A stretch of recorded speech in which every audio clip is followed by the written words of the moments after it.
Apakah agama Islam melalui Al-Quran mengajari pemeluknya untuk bisa berpikir dengan benar?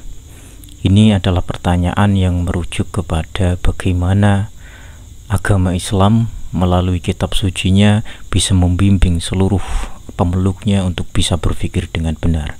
Dan tidak lain, cara untuk berpikir dengan benar berhubungan dengan ilmu yang bernama logika.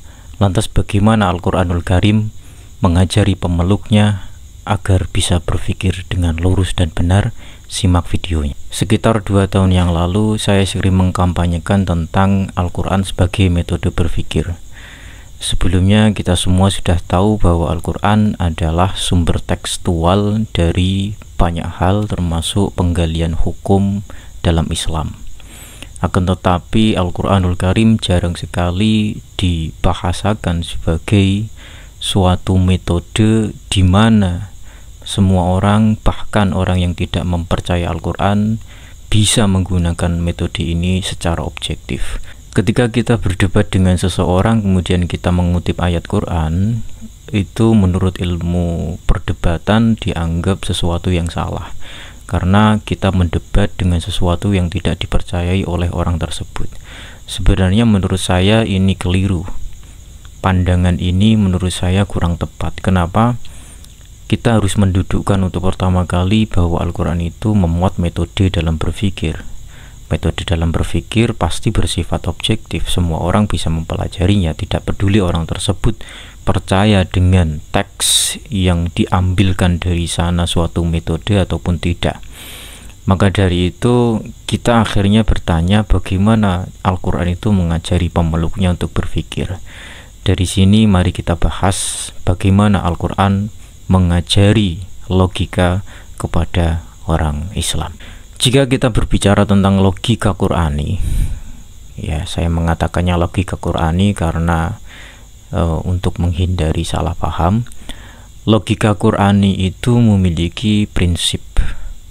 Prinsip ini tidak mungkin bisa dijelaskan kecuali bahwa kita harus merujuk kepada pertanyaan apa tujuannya Al-Quran meletakkan metode berpikir tersebut. Tentu saja tujuan dari Al-Quran tidak lain adalah agar semua orang beriman kepada Allah Subhanahu wa Ta'ala, kemudian memeluk agama tauhid. Tujuan ini adalah tujuan perennial selama-lamanya dari agama Islam melalui kitab sucinya. Tidak mungkin tujuan ini akan luntur maupun musnah dari ajaran Islam. Bahkan tujuan ini adalah tujuan utama dan terakhir dalam penyebaran agama Islam. Tujuan lainnya adalah bahwa tiap orang ketika mengajukan suatu pernyataan, dia harus bisa membuktikan pernyataan tersebut.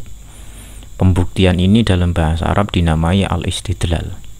Quran sering menantang orang-orang yang mengatakan sesuatu yang menurut Al-Quran benar untuk mendatangkan burhan atau dalil atas apa yang mereka katakan.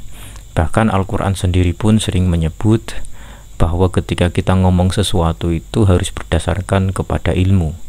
Wala taqfu ma laysa laka bihi ilm. Kita tidak boleh mengatakan sesuatu, berargumen tentang sesuatu tanpa suatu ilmu. Karena apa?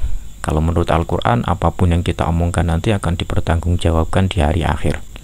Tujuan yang selanjutnya adalah bahwa Al-Quran itu tidak ingin pemeluknya memeluk akidah yang berdasarkan kepada taklid buta.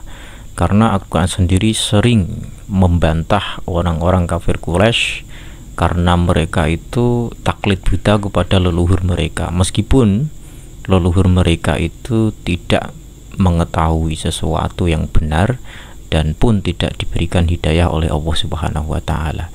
Jadi yang pertama kali diunggulkan oleh Al-Quran adalah segala sesuatu itu harus berdasarkan ilmu.